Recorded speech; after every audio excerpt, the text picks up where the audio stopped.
ഇന്നലെ ഉയർന്നു വന്ന ആരോപണങ്ങൾ തികച്ചും അടിസ്ഥാനരഹിതമാണ് എന്ന് പാർട്ടി ഹൈപ്പവർ കമ്മിറ്റി വിലയിരുത്തി. ഇക്കാര്യത്തിൽ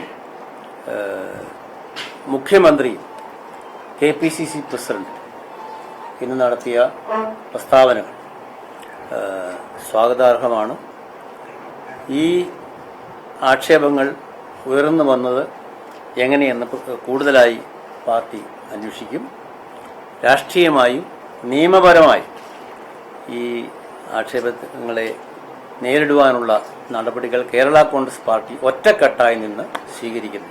പക്ഷെ ഇതിന്റെ പിന്നിൽ ഒരു ഗൂഢാലോചന നടന്നിട്ടുണ്ട്, അതേപ്പറ്റി അന്വേഷിക്കേണ്ടതാണ്. അത് പാർട്ടി ഞങ്ങളത് ഗൗരവപൂർവ്വം ഞങ്ങൾ അതിന്റെ പിന്നിൽ എന്താണ് നടന്നത്, എങ്ങനെയാണ് എന്നുള്ളത് ഞങ്ങളുടെ പാർട്ടിയുടെ രീതിയിൽ ഞങ്ങളതിനെപ്പറ്റി കൂടുതൽ അന്വേഷണം നടത്തണമെന്ന് ഞങ്ങളുടെ പാർട്ടിയിൽ ഒരു ചർച്ച വരികയും ഞങ്ങളങ്ങനെ തീരുമാനിക്കുകയും ചെയ്തിരിക്കുകയാണ്. ഇത് വളരെ ഇന്നസെന്റ് ആയിട്ട് വന്നതല്ല. ഇത് കരുതിക്കൂട്ടി ചില പ്രയോഗങ്ങളാണ്. രണ്ട് കാരണങ്ങളാണ്. ഒന്ന്, കേരള കോൺഗ്രസ് മദ്യനിരോധനം എന്നുള്ളത് കേരള കോൺഗ്രസിന്റെ നയമാണ്. ഒന്ന്, ഘട്ടം ഘട്ടമായി മദ്യം നിരോധിക്കുക എന്നുള്ളത് കേരള കോൺഗ്രസിന്റെ നയമാണ്.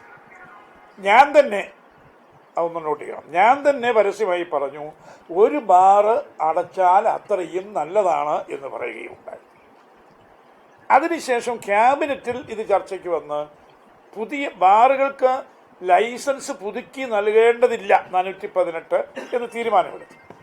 അപ്പോൾ സ്വാഭാവികമായും ഇങ്ങനെയൊക്കെയുള്ള തീരുമാനങ്ങളുടെ പിന്നിൽ ശക്തമായി പ്രവർത്തിച്ചത് ഞാനാണ് എന്നുള്ളൊരു ധാരണയിൽ, ഞാനാണ് ഇതിന്റെ പിന്നിൽ ശക്തമായി പ്രവർത്തിച്ചെന്നൊരു ധാരണയിൽ ചില ആളുകൾ, ചില നിക്ഷിപ്ത കേന്ദ്രങ്ങൾ, ഇന്ന വ്യക്തി എന്നൊന്നും ഞാൻ പറയുന്നില്ല, ചില നിക്ഷിപ്ത കേന്ദ്രങ്ങൾ ഒരു അവർക്കുണ്ടായ ഒരു രോഷവും വിരോധവുമാണ് ഇതിന്റെ പിന്നിലുള്ളത്.